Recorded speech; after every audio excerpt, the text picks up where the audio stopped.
Welcome to my premeditated thoughts of my art. The crowd is the gallery. I do it because I love it, no salary. Gradually, my thoughts might become yours, but I'm not sure. Because for you to identify... See, I done came so far from being scared, maybe nervous. But proper preparation has me fully prepared for a purposeful performance. So while they snoring, I'm soaring like an eagle that's torn. And I hope that this inspires you the way it inspired me. Diamonds are all we seem to think about, because we all want to shine like times. Yeah, man, I'm just a kid from 93rd St. Clair. But it's never cool to spend your time in a square.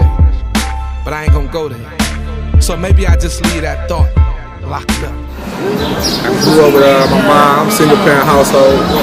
I got a younger brother named Pudge, another younger brother named Bo. Pudge's name is Bradley too. He's gonna be mad at me for saying that name too.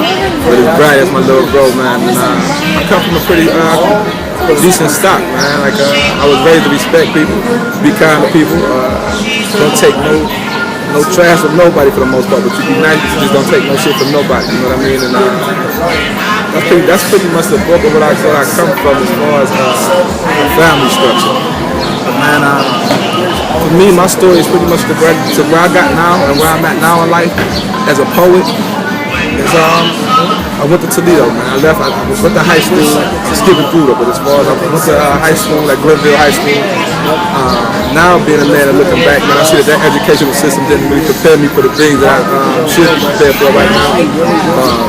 No thanks to Cleveland Public School, you know what I mean? But I value the environment, how it made me look at life, and how I receive people, and how it builds courage. But at one point, I had the courage that I needed. I went to Toledo, a university, and I went to school there. And I didn't finish school. Right guy, though, pretty much retained everything that I received. I was still studying social work, and I wanted to counsel. But I went there, man. I left there after a few years. My reason for leaving, man, is because I was scared to talk in front of people.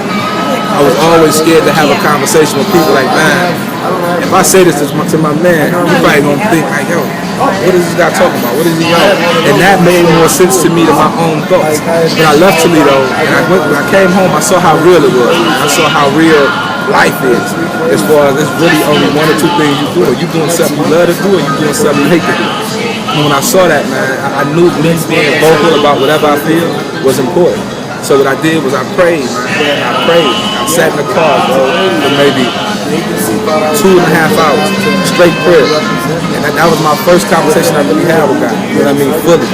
And I prayed for him to give me a gift, give me something, a tool for me to not be scared to speak in front of people or to people, to let you know how I feel about life, or how I feel about your time, or how I feel about that, you know, with the camera, or whatever it may be able to voice whatever I feel. And I asked for that. And next thing you know, 2 months after that prayer, I was writing. I started writing poetry out of nowhere. But in the beginning, I didn't really want to write poetry because it's like, yo, that's not a cool thing to do. He's a guy to write poetry. Violets are blue. You know what I mean? That type of thing. And so for me, that was a challenge, even after he had gave me a gift. Like, man, do I showcase this with everybody? But I wrote everything that I had down, and my mom heard it. It was called Paper Mate, in my phone. And my mom was like, yo, let me read this to me, how you wrote it. And I recited it to her. And then she like, yo, you gotta let your brother hear it. After I let my brother hear it, he was like, yo, you gotta let the fellas hear it. After I let the fellas hear it, they said you need to go to an open mic. After the open mic, at the Underground, which being I was scared of my man Tut, Marcia Jones, Underground Queen, One Truth, Song Child, these different poets throughout the city who have been doing it a little bit longer than me, but was getting busy on that mic. And I was at the point in my life where it was like, man, I'm already scared to speak, and now I have to go and speak behind somebody that's speaking so well. And what they giving up is so powerful, you know what I mean? So but I took that challenge on. After I prayed for what I prayed for, I ain't got no choice. I gotta go for it now. I want something out of life. I want to do something different. I want my voice to be heard. That's where it actually started. And after I went to that open mic, man, I started frequenting the B-side liquor lounge on Coventry. Try to hone my craft. I started performing more around my friends and trying to give it up how I give it up from how I feel about a situation. I started writing even more. And from that, man, just a fast forward through, since then, which was 3 years ago is when I started. Since then, I created my own poetry venue, which we started off at WordPlay down at 49th in St. Clair, which was a smaller venue. And then we actually moved from 49th to St. Clair down to the Blue Rock, which is now part of Tavo. Shout out to Chris King too, by the way. But I was down there before he came to and after I left there, I went to the XL, and that's when I joined forces with my man LS Royal. And he had his thing going down at Soulful Expressions, down at Caribbean Joe. And we both doing Wednesday nights. I had a nice crowd, he had a nice crowd, and we decided to come together and say, you know, man, let's not go against each other on Wednesday nights. Let's bring, we pretty much bringing the same exact message. We bringing the same exact feeling on what we want the city to hear, what we want people to understand that, yo, it's people out here that feel exactly how you feel. You come through with a crowd of them, you know what I'm saying, shoot, you gotta shoot, because poetry is there. And me and him had that same vision, we had that same type of insight, so me and him going for us is now where I'm at, the Exile Lounge, man. And that's what happened in this small period of time, as well as we visited pretty much every Cleveland public school in the city, you know what I mean, churches.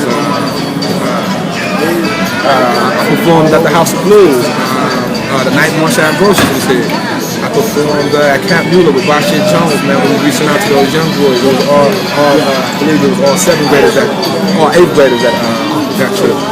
And we just pretty much just sat and we talked with them. They had presentations. It was very successful. It was a successful movement, man, for that day, for that situation. And I brought Bashir Jones for that, man, for getting me involved with that. But beyond that, I took my entire neighborhood to the Apollo Theater, which is something major to me, something huge, because I remember coming from being terrified to speak. Terrified to speak, though. You understand what I'm at? Like, terrified to speak. And then next thing you know, I'm in front of the Apollo Theater, man, actually looking at it, smiling. Didn't care how I was about to go, to be honest, as far as, like, yo, I'm at the Apollo Theater. I came a long way, so that's a sense of accomplishment.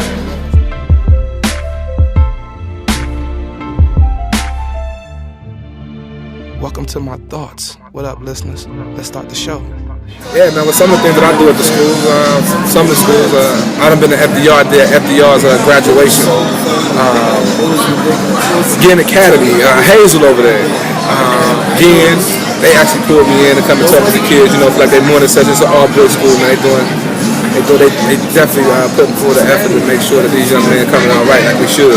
But when I went over there and talked with them and spoke with them, I went, I think, a day after Will Smith was there. And I talked with them in their morning session, you know, and I performed some of my poetry and pretty much tell them what I'm telling you. It's cool to do something different. It's cool to be different. It's fresh to be different. You know what I mean? Opposed to just following whatever the trend might be, knowing that it don't fit who you are as a person. You know what I mean? Just being honest to yourself. And that's some of the stuff I sit back and talk with them more so about. You know what I mean? Diamonds are all we seem to think about. He hit me with be Holsey, right? You the dude that came to school and was spitting, like, you know, spitting out poetry to us. And the doctor was talking to us about life. I'm like, yeah. It was crazy that he remembered me. You know what I'm saying? Like, man, like that's dope. But that's the type of impact that I want to have. I kind of want to leave something behind for somebody to remember. That's worth remembering anyway. And when I go over there and I talk with them, I just talk with them about life and try to be there for them like in a big brother direction, man. And just talk with them and let them know life, man, be tough for all of them. Even, you know what I'm saying, for the ones that got it, we talking financially. The ones that got it, life tough, you know what I'm saying? Health, we all go through, we all lose people. And just talk to them and try to be that, man, the best way I can. I'm saying Ginn Academy because I went to Glenville High School. Bill, I know what time it is. Uncle that's paid like Bill. And Steve. What's fresh to me? Then Jeff. Fresh to me, man, is a way of living, man. It's about what's important to you, about enhancing somebody else's life, man. Enhancing somebody else's vision, enhancing somebody, better yet, not even just somebody's, but enhancing your way of thinking. If you're not mentally trying to take yourself to the next level, you everything but fresh. You know what I mean? But if you got that, you got those things that I'm mentioning, and you're trying to sharpen yourself every day, whether it be for you, for your mother, for your father, for whoever's around. That's the definition of fresh to me, man. And that's where I'm at as a person. That's how I think. You know, as a human being, you should care yourself, and those should be the things that's more important. You know what I mean? Definitely when it comes to a community. When it comes to me personally, I got a little daughter named Carter. It's my world. When it comes down to her, if I wasn't training myself to prepare her for what this world offers, which is not much from the conditions that I come from, man, that's not fresh. If I'm not doing those things, you know what I mean, as a man. And so to answer that question, man, there's so many ways. To be a man is fresh. To be a man is fresh. When you have not one element. Real quick, I'm gonna get into this, man. Something that's fresh is just play. Family matters. You know what I mean? That was a great segue, right? Yeah. So I write. It touches on so much, man. It's definitely a great piece of work, man. Like I said earlier when we was talking off camera, my man, I want to say to talk with my man Ted again. He backing me, man. He helping me out with the situation, man, and he there for me. He behind me and keep me encouraged to push forward with it. So shout out to CCM, shout out to Ted again. That's my man. Shout out to the 49ers too. But you know, I got him behind me, man. I talked to my man Frank West. He's supposed to be playing a big part in this play, you know. So we thinking about CSU. I'm working with intelligent consulting company. Wendy Peterson over there, that's my people, man. She's doing all the editing and everything of that nature and helping me out on my first journey. This is my first time out. So I hope that it's everything that people want to receive, but I know that it's everything that people need to receive. Because it's all the things that we choose not to say, man. We focus on so much, man. We focus on so much that's not right, that keep us down as people. You know what I mean? Like, I don't mean to sound too Afrocentric, but at the same time, I do every bit of it. You know what I mean? Because that's what's important.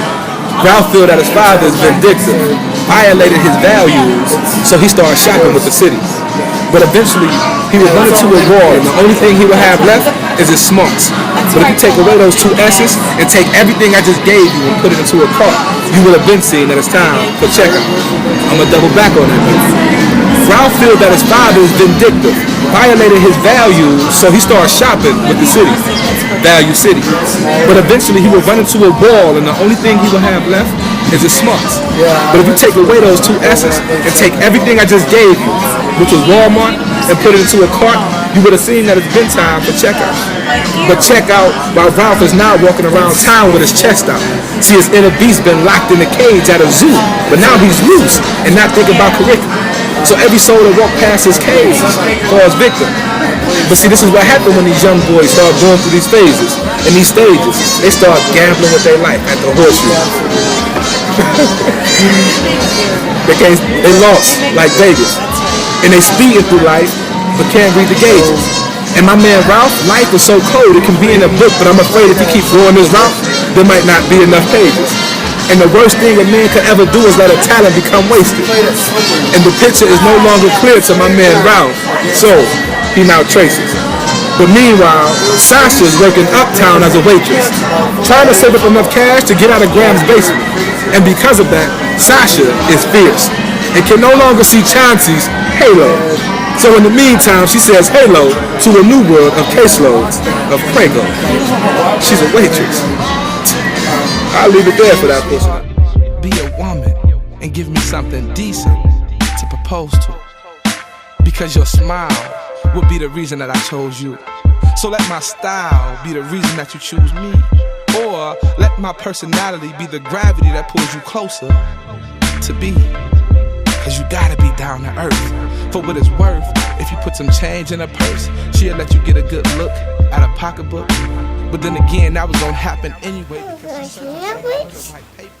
She just letting them use the wrong pen. Welcome to my thoughts that I write on dead trees in hopes that you catch every thought like loose leaves. See where I'm from, branches of government is irrelevant when you have not one element of encouragement to succeed. But what's funny is that we think that we know everything.